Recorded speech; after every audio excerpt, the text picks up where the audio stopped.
I'm Lisa Sutcliffe, Hertzfeld Curator of Photography and Media Arts here at the museum, and it's my pleasure to welcome you this evening to what will surely be a fascinating conversation between two friends, collaborators, filmmakers, and artists, James Benning and Sharon Lockhart.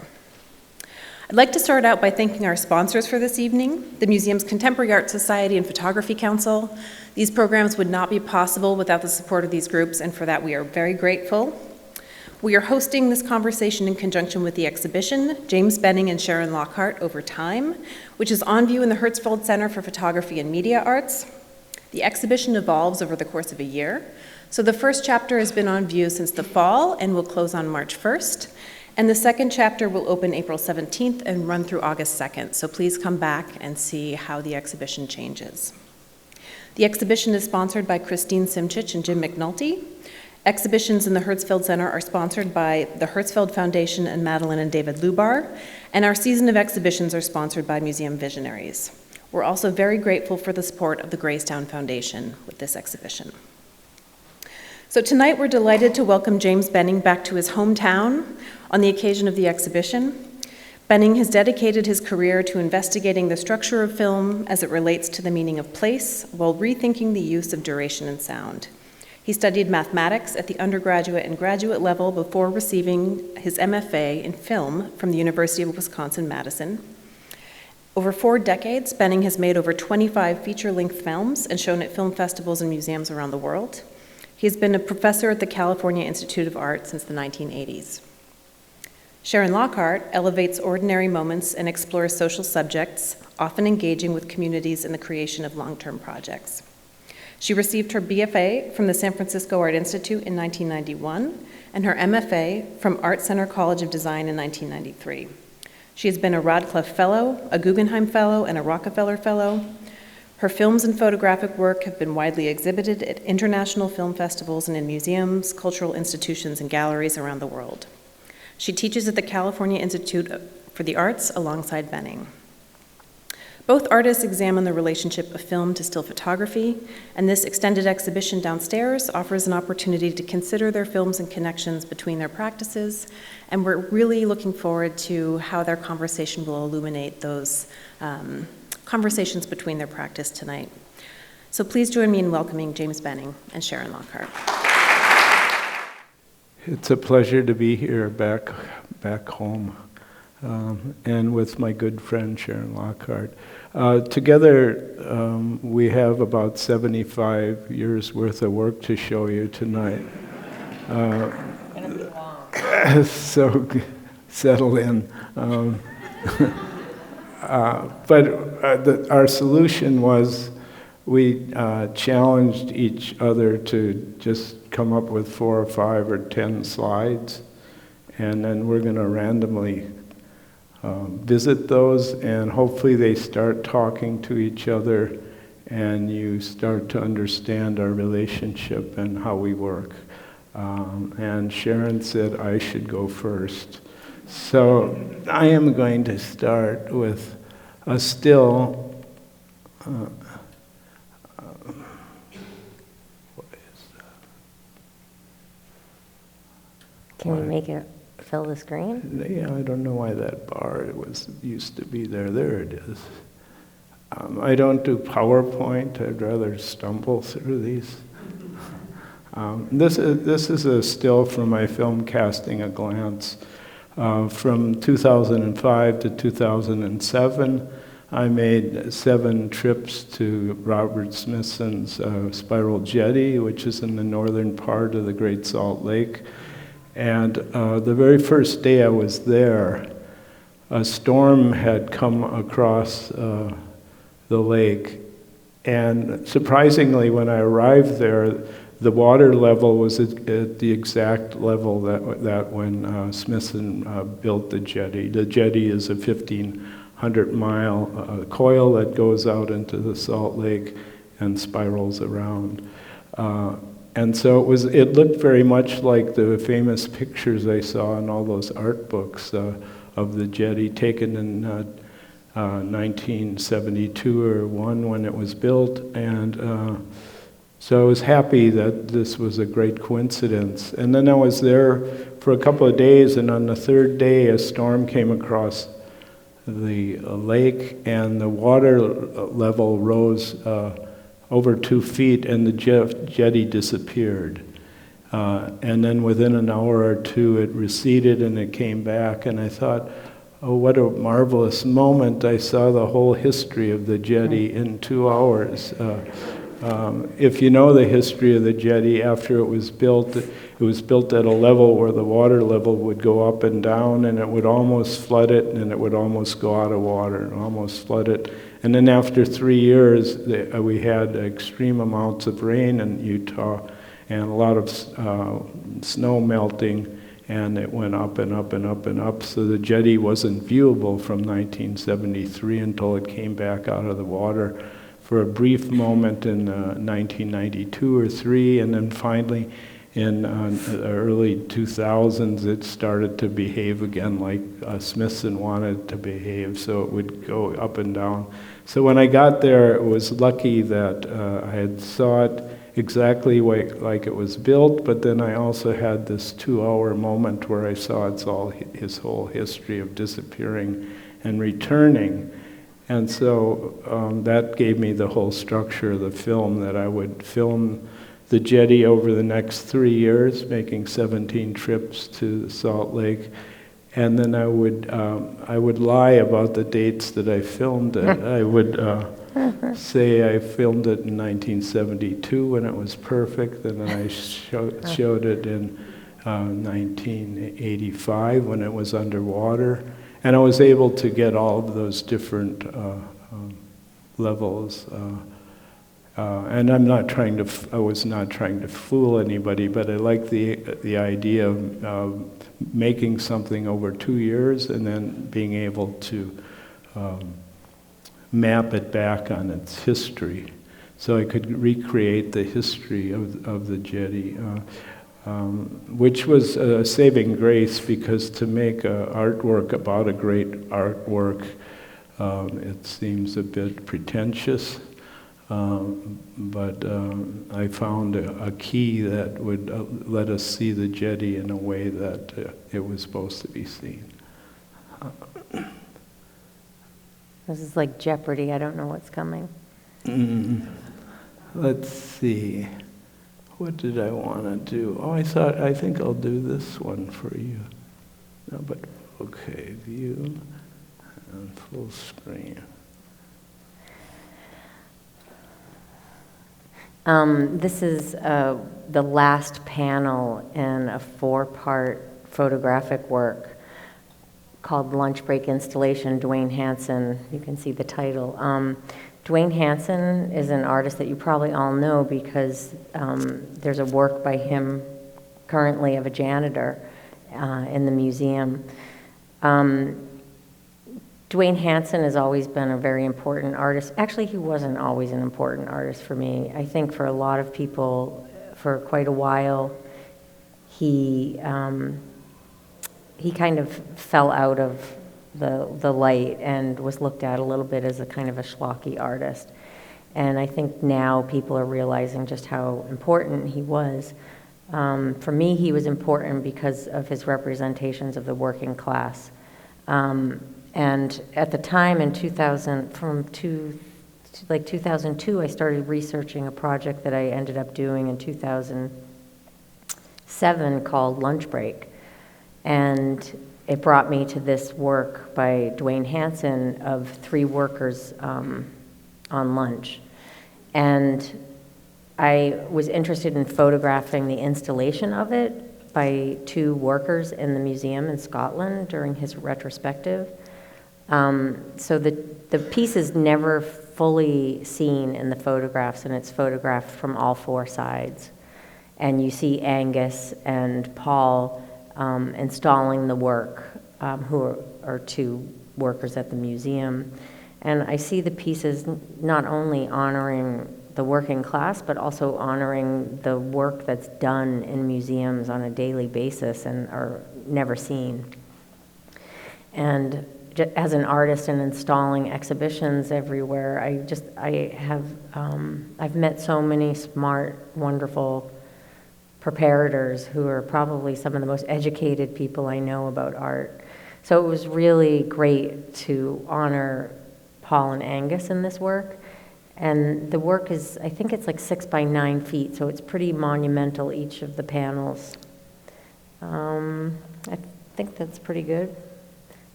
I don't think it's pretentious to represent other artists in your work, though I disagree. Thank you.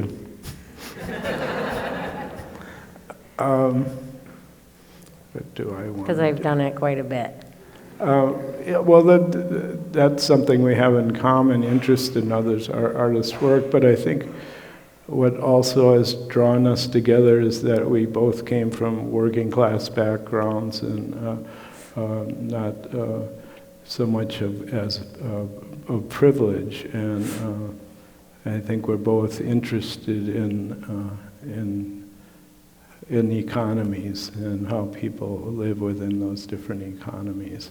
I'm working on a new project now called Alabama, and I've been working on it for the last year and a half, and it's about up to 50 or 60 different works, so it's impossible for me to tell you about that. But I'm going to play you one of the film loops from that project, and it's only a minute long. So, but this would be installed and it would be on a loop, and it's called Selma.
I'll show you a few more pieces from the Alabama project, so I won't say too much more about it right now.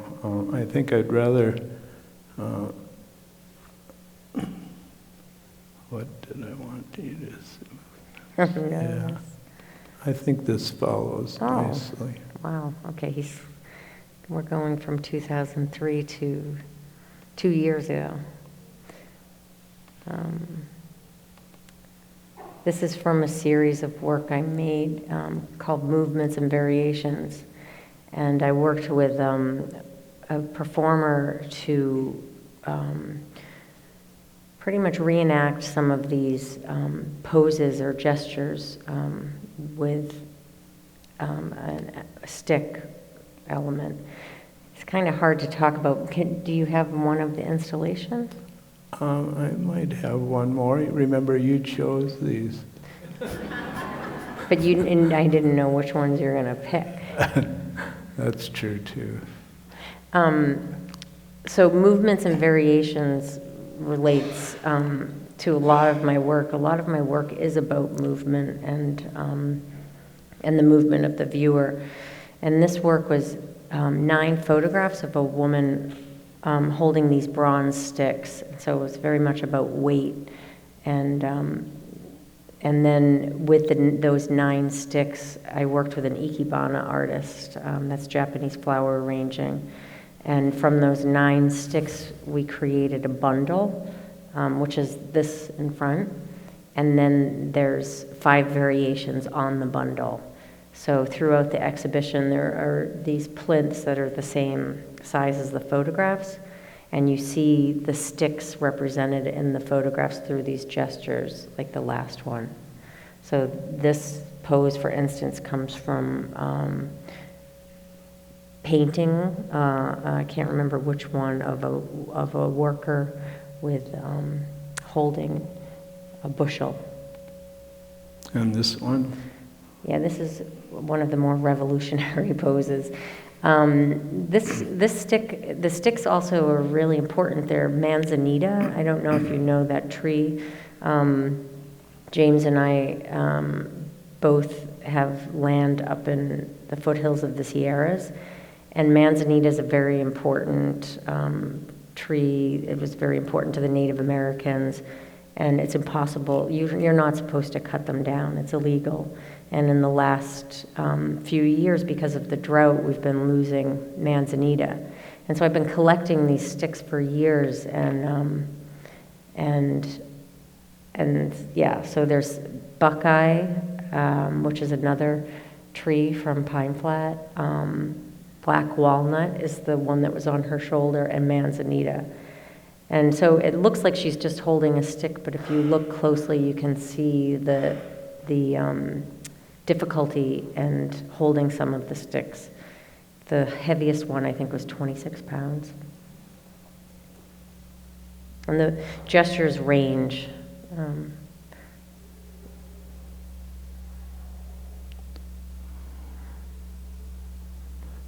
Suspense. That was a tough one to talk about. I didn't think you were going to... Can I pick one for you? No, that doesn't work that way.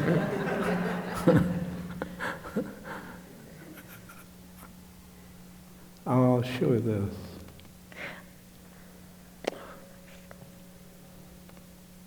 Or is that thing? Okay, yeah. This is also part of the Alabama project, and it's a copy of a Gee's Bend quilt. I don't know if you know the Gee's Bend quilters. They go back to the times of slavery. People who lived at Gee's Bend. It was a plantation, Petway plantation, and by 1900 they had been freed, but they didn't leave the land, and they were isolated, geographically isolated by the Alabama River that went like this, and Gee's Bend is on this peninsula formed by the river.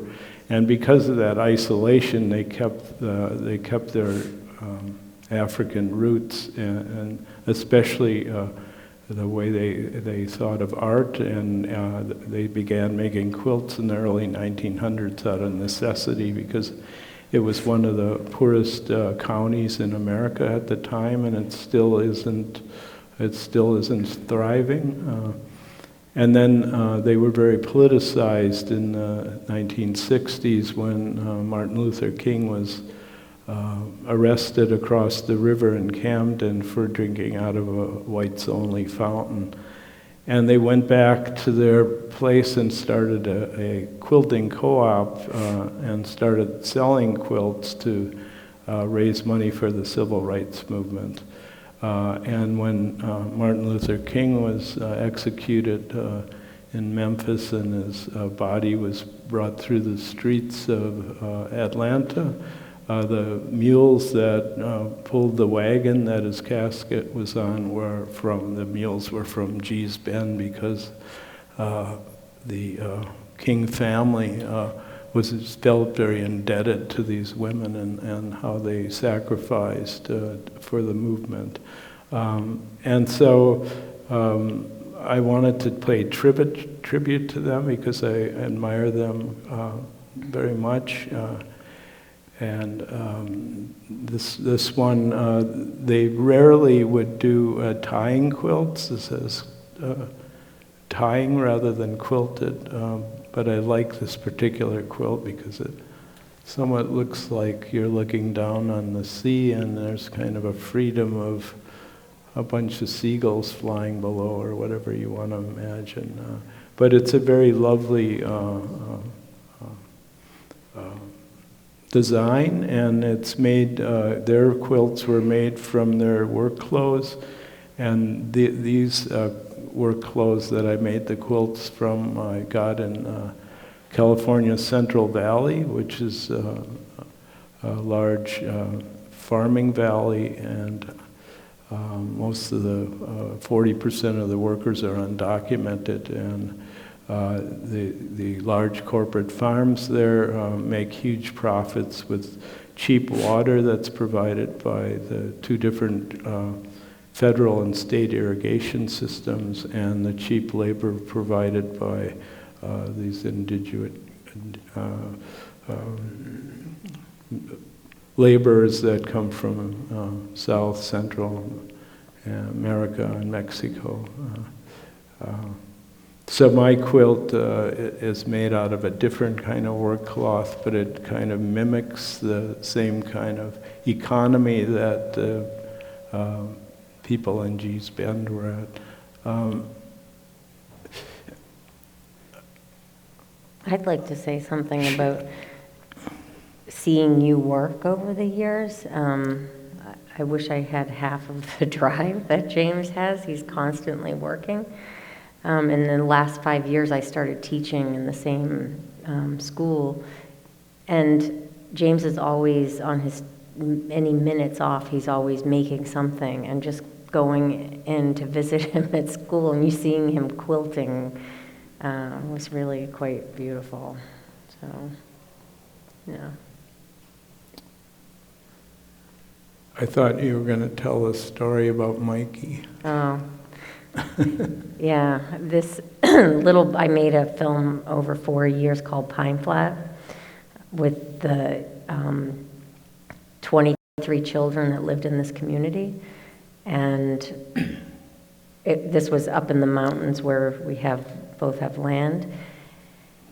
And one day I wasn't there, but this little boy, Mikey, I think he must have been like 8 or 10, he came over to see if I wanted to come out and play.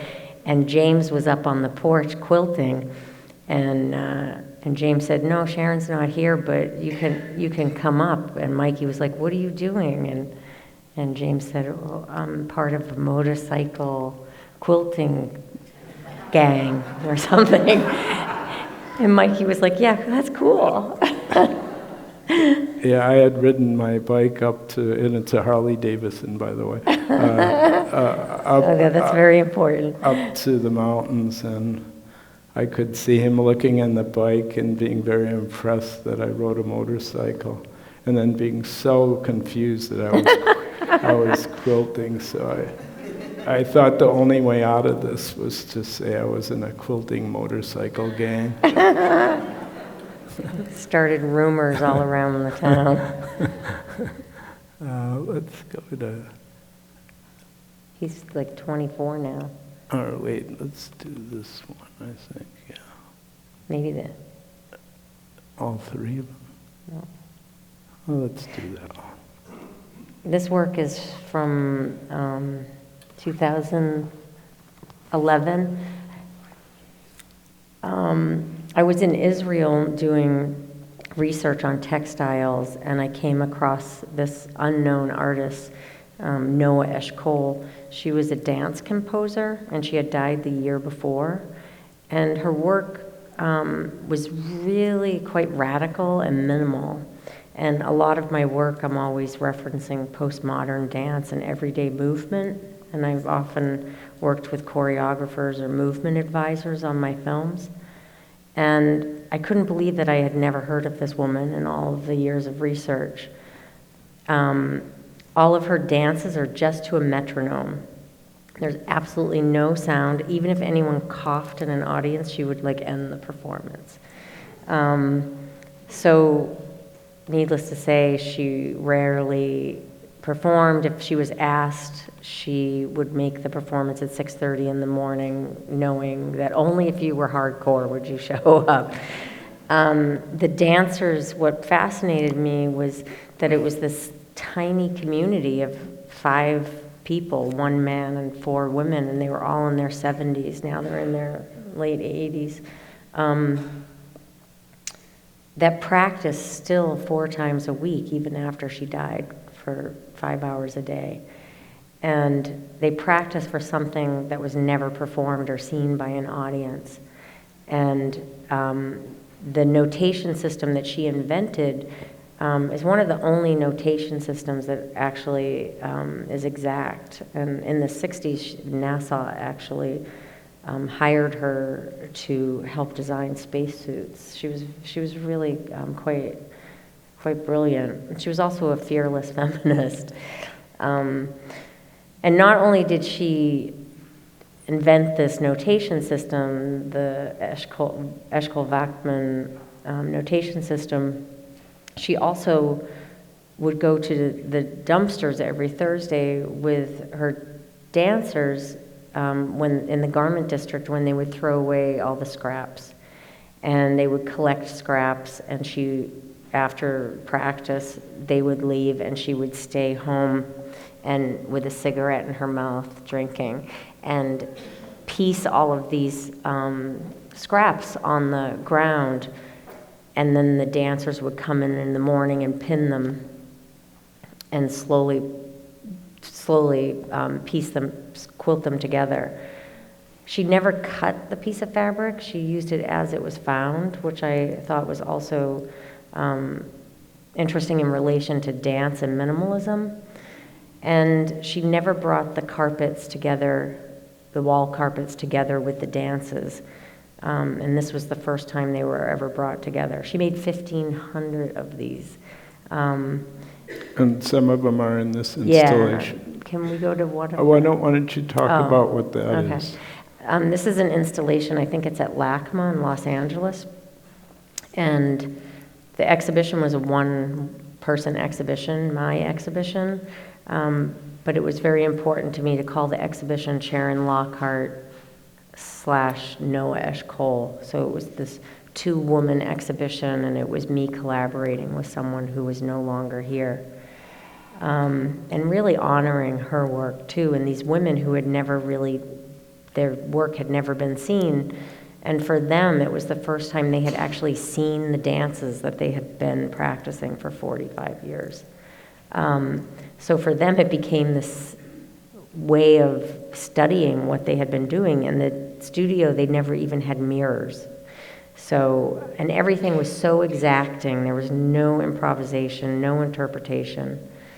And so for the installation, I worked with 2 architects for the last 20 years designing the installations for the films. And it's very important in my work that they're not in a black box situation, that it's something sculptural that you move through. And so as you're moving through this 5-channel installation, there's one more behind the camera, that you're creating a movement as well. And so there's 5 different dances. They're all to a metronome, and the metronomes actually link up in a 1-sound composition. The dances are between, the longest I think is 4 or 5 minutes, and the shortest I think is about 2 minutes. And the great thing about this exhibition was Noa's work was known. And I did a lot of research in her archive and actually was able to preserve some of it. And the carpets actually are now represented by the same gallery that I've been working with for 25 years in Berlin. And the carpets now are going into collections, and that money is used to train younger dancers to learn the notation before the dancers are gone. So these are 3 of the oldest dancers. And this dance is called War Dance. And obviously it relates to political times in Israel.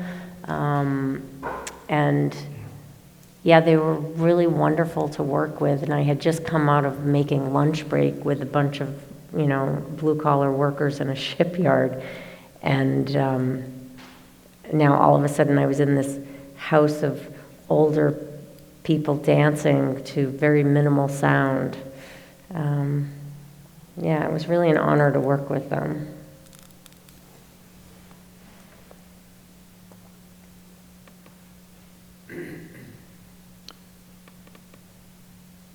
That was nice from the quilt to the wall carpet.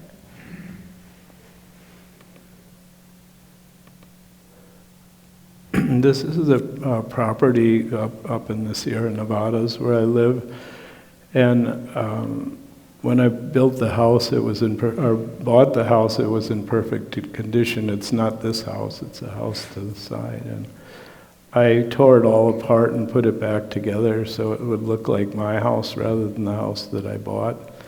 And then when I finished, I didn't know what do I do? And so I started to teach myself how to paint by painting different artists that I like, mainly outsider artists and artists that were interested in being secluded and also about solitude. And then I thought, well, I want to build a house myself, and I thought, oh, that's silly. I'm too old to build a house. So I thought I can build a small house. So I immediately thought of Thoreau's quintessential small house. And so I built this in 2005. And then I started to hang some of the paintings inside that I was learning to paint by. And all of a sudden the project said, oh, this isn't just about construction or learning to paint. It seemed to be speaking back to me that it really was about maybe the difference between solitude and loneliness and those spaces. And then I thought, it's nice, but it's a little too cute. So I built a second cabin, and it became the Two Cabins Project. And this is a replica of Ted Kaczynski's cabin in Montana. And I thought when I built it that it was kind of the counterpoint to Thoreau being this well-known author from the 1800s who was interested in environment, and Kaczynski being somewhat perhaps crazy, but also interested in the environment and also interested in radical politics. And then as I studied more about Thoreau, I realized that he was almost as radical. He was against slavery, and he was against the war against Mexico, the stealing of the land from Mexico. And he supported John Brown, the American terrorist that's maybe the catalyst to the Civil War. So all of a sudden, these two different people became somewhat the same to me, or at least there were connections. And then I did more paintings and put them in this cabin, and then it became 2 or 3 films came out of this, and I had a good meeting with my friend Julie Alt, and I was saying I would like to show this work now, but I'm not going to remove it from my property, and I don't want thousands of people tracking through my living room. Although I invite you all, if you can. It's so small. If you can find it. And she said, well, we should construct a book about it. So the Two Cabins book was then made. And then I had 2 museum shows in Europe that featured the ideas out of this. And recently I had a showing of a part of it in Latvia where what I've been doing is reconstructing the cabins.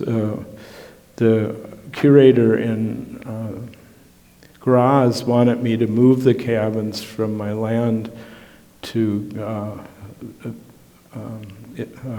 Graz, Austria, spacing out. Been up too late. And I said, no, that's a bad idea. And he said, well, let's rebuild them. And I said, no, I don't want to make replicas of replicas. And then I thought, oh, let's make architectural models of them, those white little models. But I said, let's make them life-size. So that's what we did.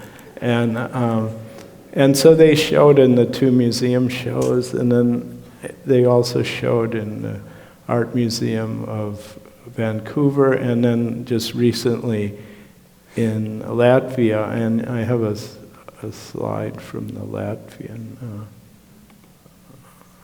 Oops, that's not what I want to do. Is that Ted Kaczynski quilt that's in the cabin?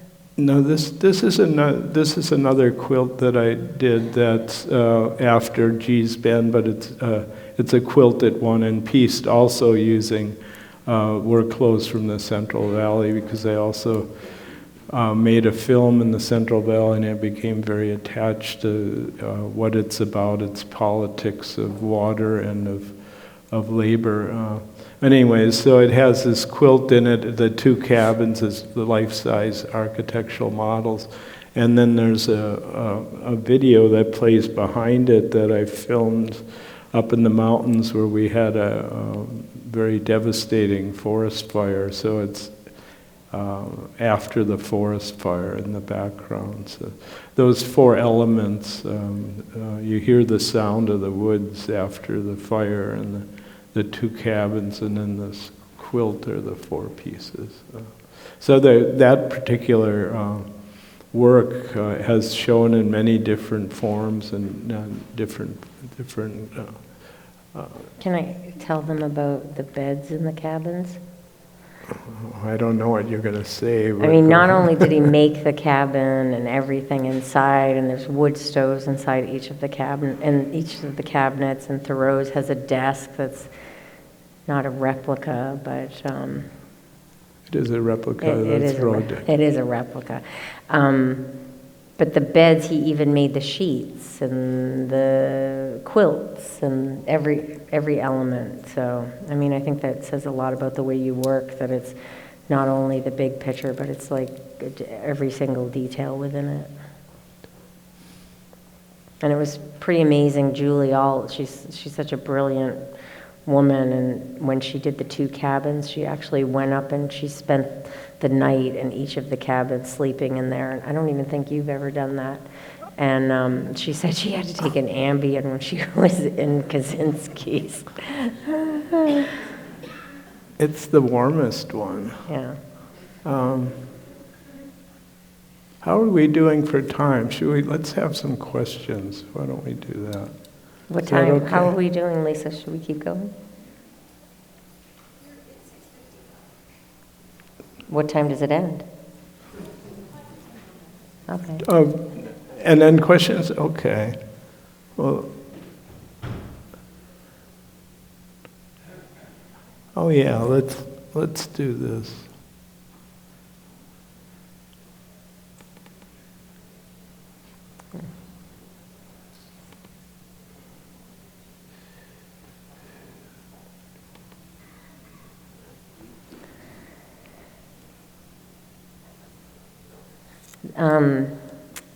This piece actually relates to the film downstairs, Podwórka. Podwórka means courtyard in Polish. And in 2009, a curator invited me to go to Łódź to make a piece for an exhibition. And I had never been commissioned before, because the kind of work I make is very much about meeting people and where that takes me, and I end up spending a lot of time. So I kept telling the curator that I didn't make work like that, and he was very insistent and basically kept sending me historical information about Łódź and enticing me to go. And then finally he said, you don't have to make anything, you can just come, and if you're not inspired, it's okay, you don't have to participate. So I thought, I've never been to Poland, I should go and see what Poland is about. And as I was in the town, in the city,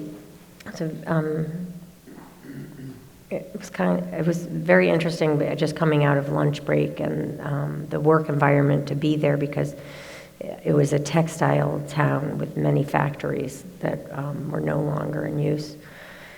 And I went into one of the courtyards because I heard the sound coming out of children's play.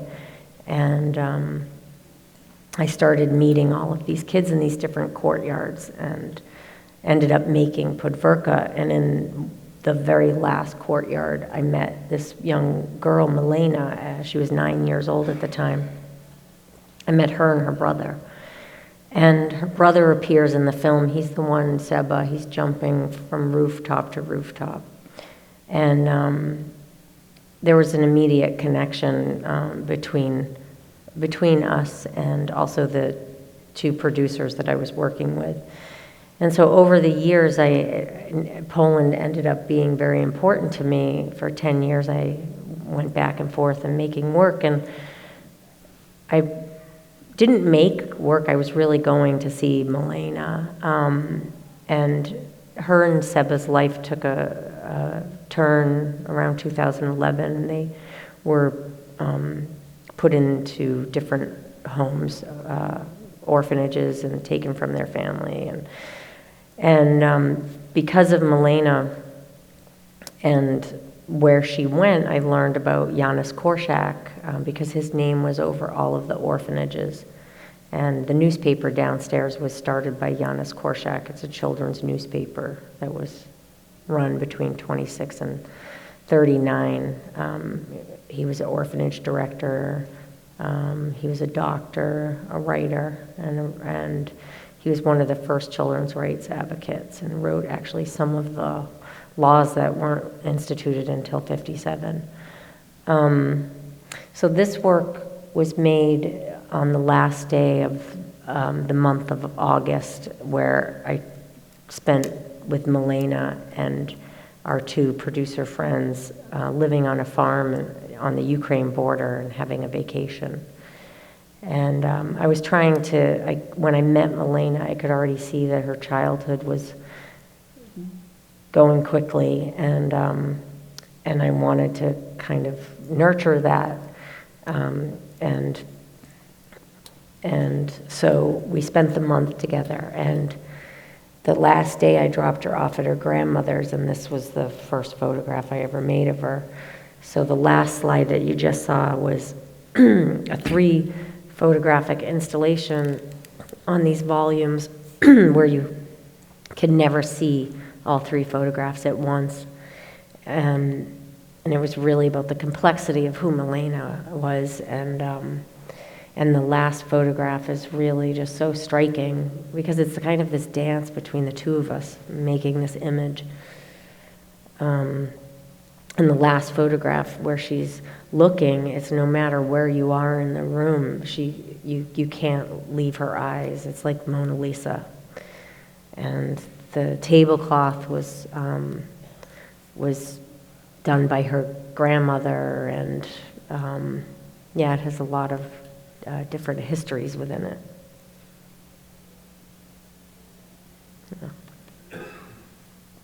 So, because of her, I kept going back to Poland. Should we have questions?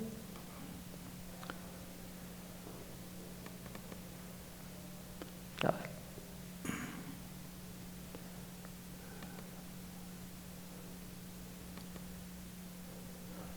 ahead. This is also part of the Alabama piece. It's a stack of 25 new $20 bills.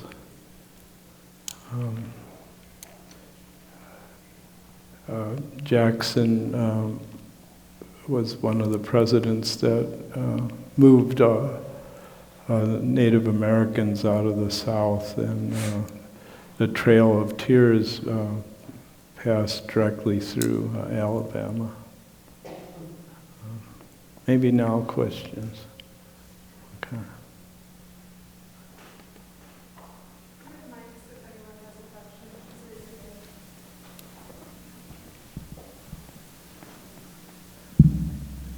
There is one from Mike Riano. I'm a mind reader. What is your name? Well, that's because I've known you since 1974, but anyway, I'm going to ask a question about the installation. So the first one-way boogie woogie, 1977, the location's in Milwaukee. The second one was 2002, right? For Four, thank you.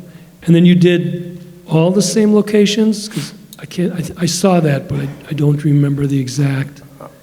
And then let me just finish. On the 2012, you included some of the same, and I didn't know if you reshot, because when I looked at Smokestack, it looked like the same one, but I almost thought, well, was that 16 millimeter, and he just reshot it?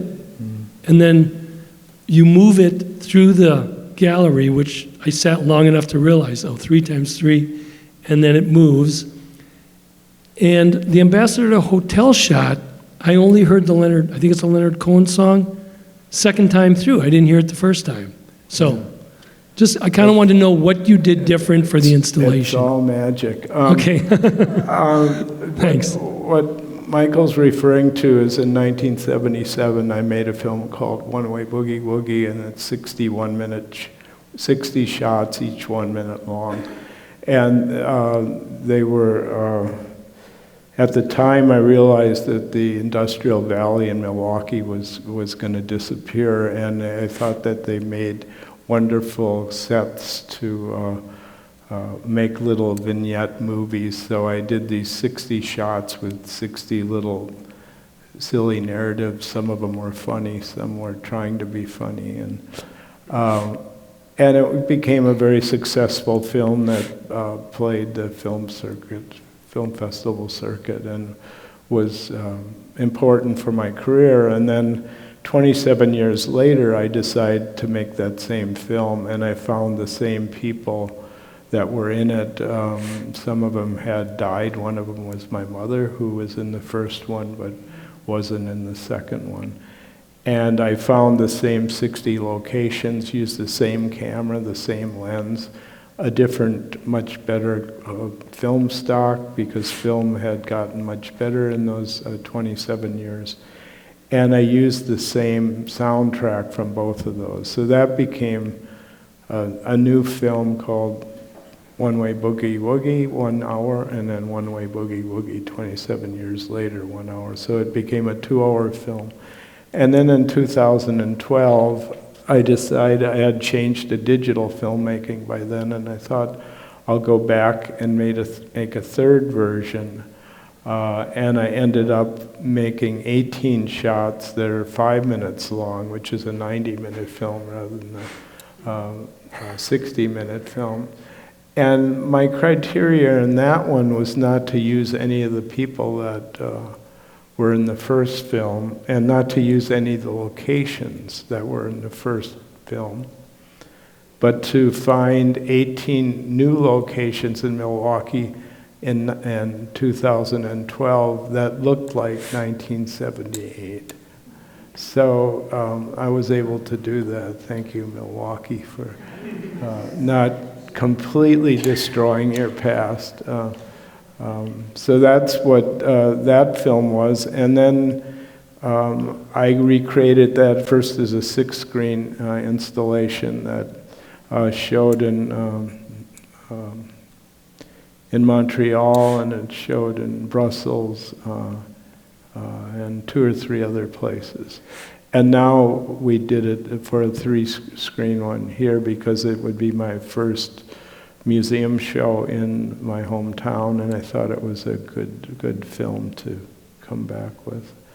And did you say something else I need to? The thing is, you had music in the first one. Well, in this second film, you're very observant, because it's the same film 3 times, and it's out of sync, right? So you see the same images over 90 minutes, but in 2 of them I don't put the song in, because I didn't want the song playing. I wanted the song only to play every 90 minutes, not every 30 minutes. That's why, and you observed that, which is, you're, it's worth sitting there. yeah, well, maybe.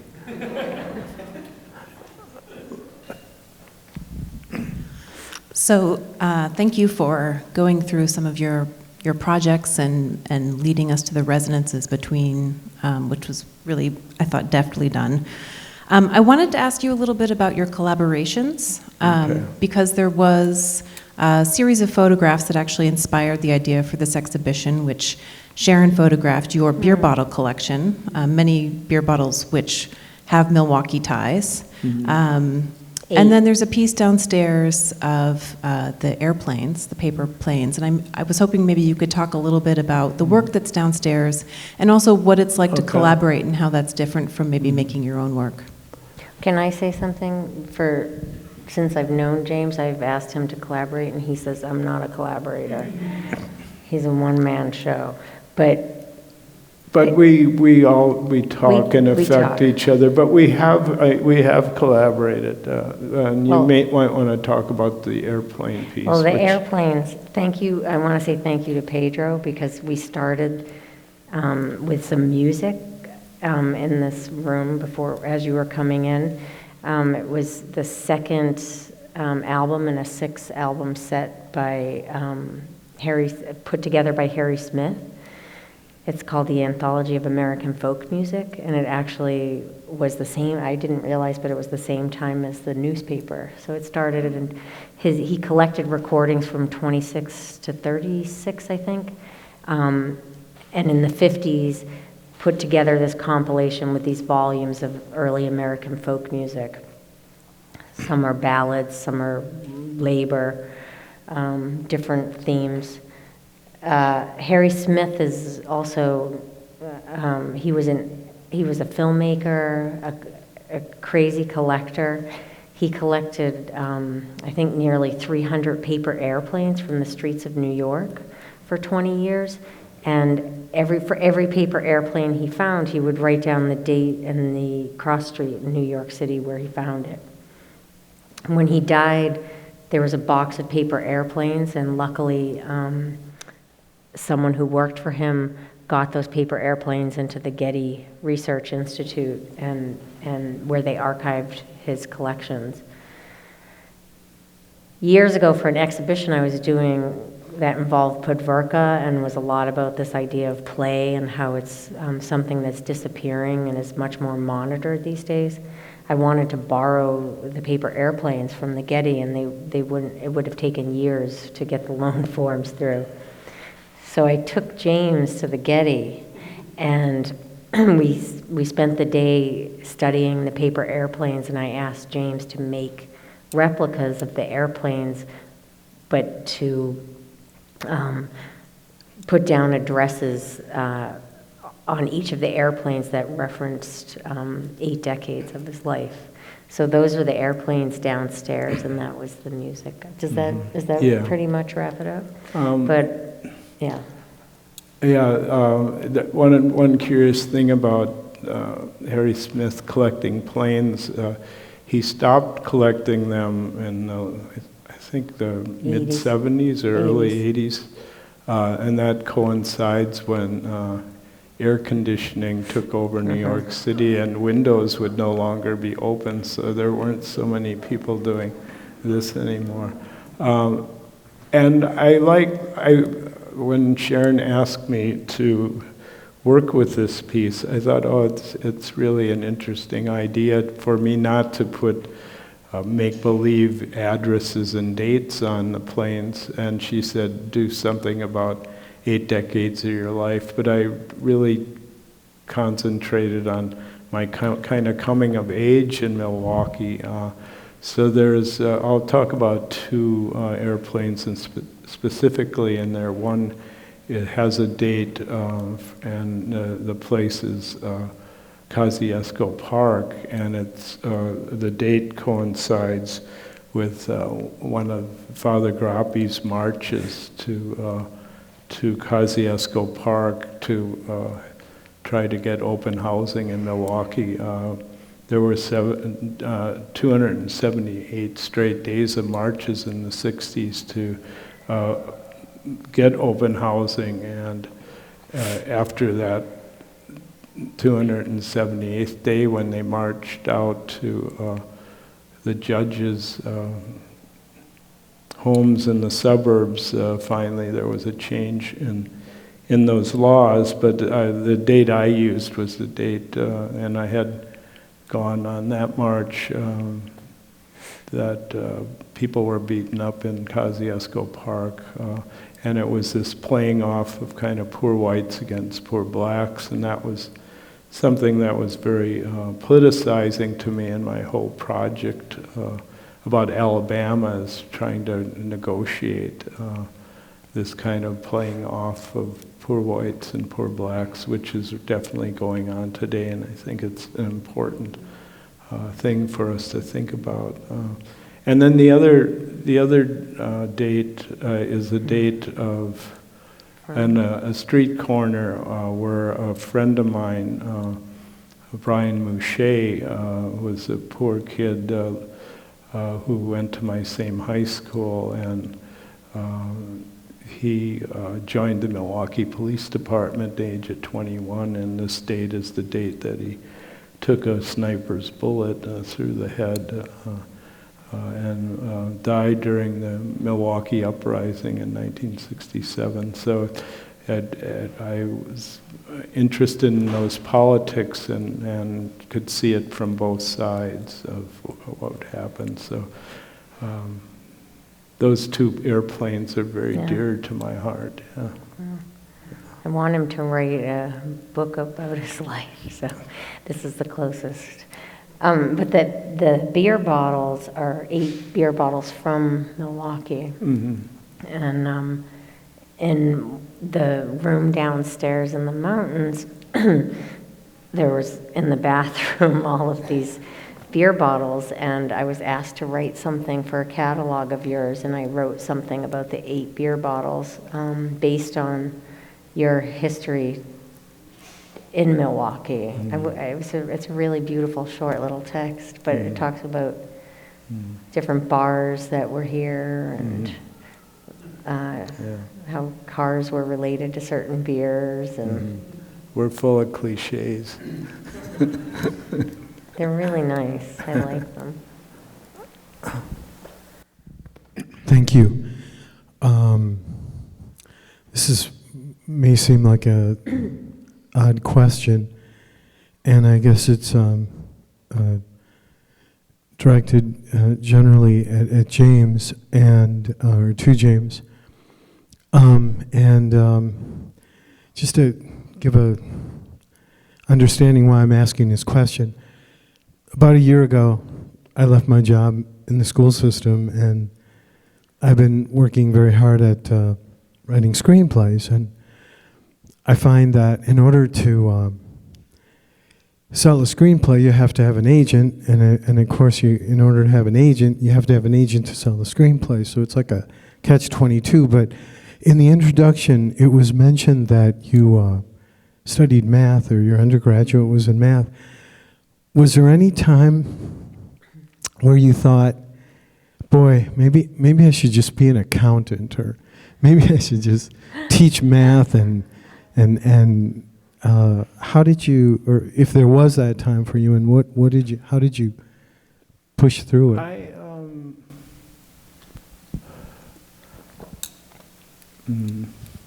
Good question. I was lucky to have parents that never expected me to do something important like that, being an accountant, but that to be free to kind of figure out, even though it was a very conservative family, and there was trust in that I could do things, and that was very valuable. Yeah. So I always, I studied math, and I taught math for a year in upstate New York, and I got fired because of the building I taught in burned down, and that's a long story, but. Bless you in disguise. Yeah. And then I thought probably can't get another job, so I think I'll become an artist. Yeah. No, I went back to school and studied film because I bought a camera in 1970, a little Bolex 8mm camera, and I had been doing community organizing in a black-white ghetto in Springfield, Missouri.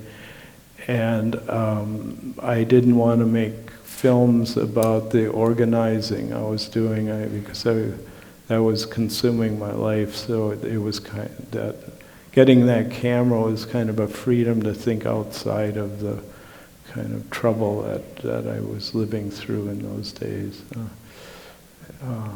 But it was very important years when I was doing that work, and I still feel guilty today for not staying there and fighting at the grassroots level. But so then I went and finished my master's in math, and then I got a job, and then I got fired, and then I got an MFA in film after that. You know, so I never thought about any career choices. I wondered, you kind of drifted around a little bit too.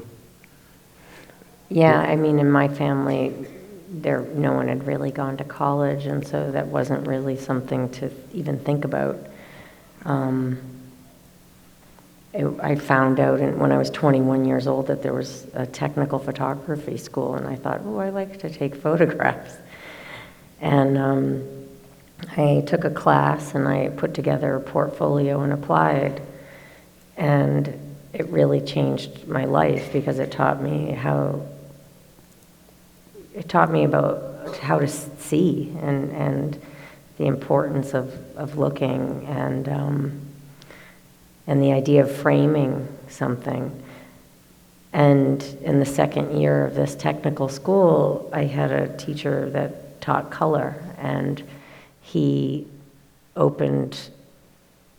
blew my mind. Basically, he introduced me to artists like Sherry Levine and Cindy Sherman and Jim Welling, and I realized that photography, there could be a conceptual component, and I started to learn about art through their work, and that led me to museums, and then I thought I'd want to go to art school, and then it took a few more years, and I went to school on the West Coast, and the more I learned, the more I wanted to learn. And I ended up going to graduate school in Los Angeles to study with Mike Kelly and Stephen Prina, who actually went to CalArts and were post-conceptualists.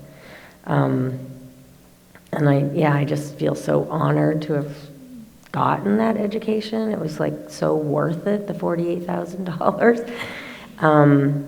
Which is nothing today compared to what students are paying. But I really committed myself, and it was really worth every penny. I don't know today if I would have been able to go to school with the cost of what it is, but yeah. Lisa, I really wanted to thank you so much. I mean, it's been such an honor to do a show with James, and especially in Milwaukee. To see Milwaukee through his eyes and through his friends and family, and no one had ever done this before, put us together in a show, and it's really meaningful. Yeah. Yeah, thank you.